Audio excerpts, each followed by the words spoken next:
Ready on the set?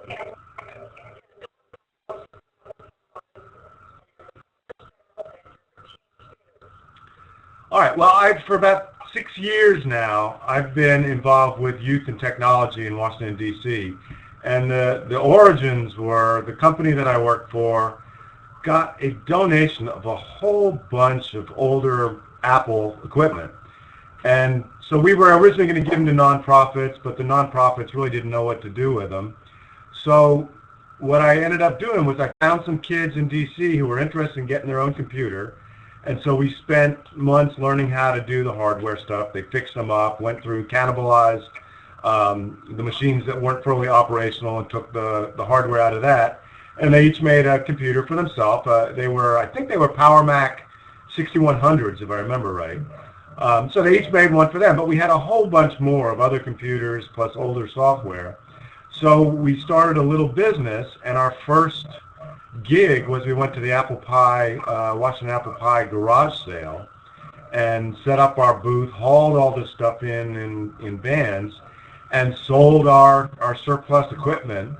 And we were kind of a sensation because there weren't a whole lot of African American kids selling Apple equipment at the garage sale traditionally.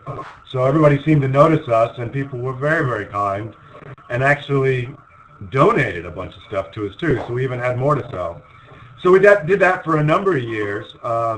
We'd go back at least once a year, sometimes twice a year, to the garage sales to sell our equipment. And then increasingly, as we sold our equipment, we'd go back and do more buying than we did selling in the later years. And then from that, I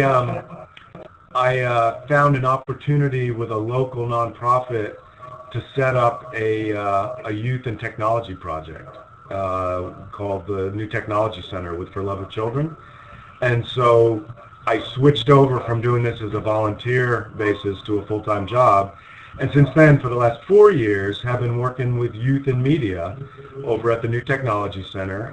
And we do video and web design and computer graphics and animation. But I've never before done a video chat. So this is, even though I've done a fair amount of media stuff, this is a first for me.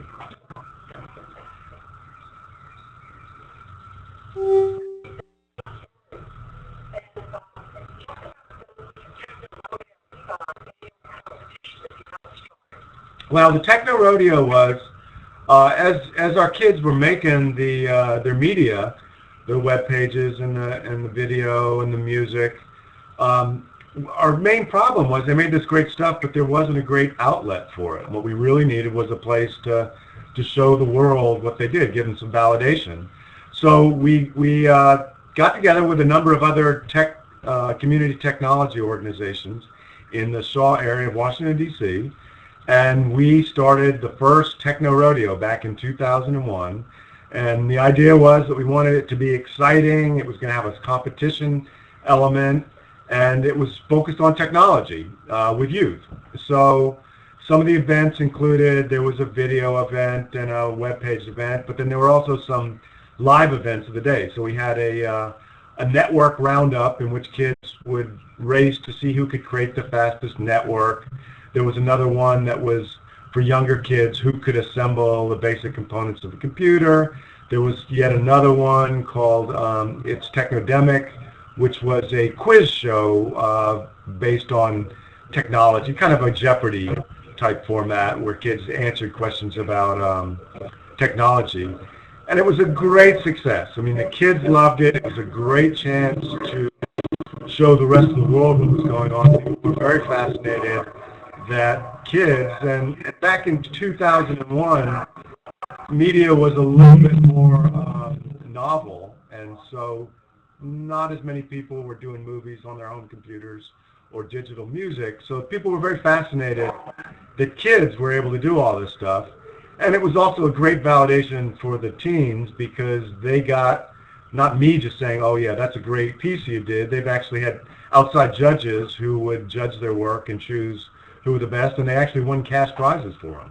So we just finished in March, we did the 4th annual Techno Rodeo at the Reed Center in downtown Washington, D.C., and next year, the 5th annual is going to be the biggest, best ever. So I would encourage you, I'll make sure that I get the word out to the Washington Apple Pie crew, but it'll be the biggest, best ever techno rodeo event.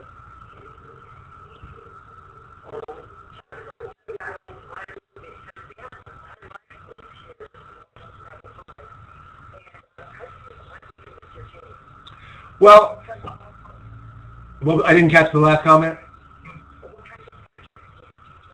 What kind of projects? The reason we use iMovie is, one, because it came free with Power Max, and it's very simple to use, very quick learning time. So originally what we're trying to do is focus not so much on the technology of editing, but the creation of good stories.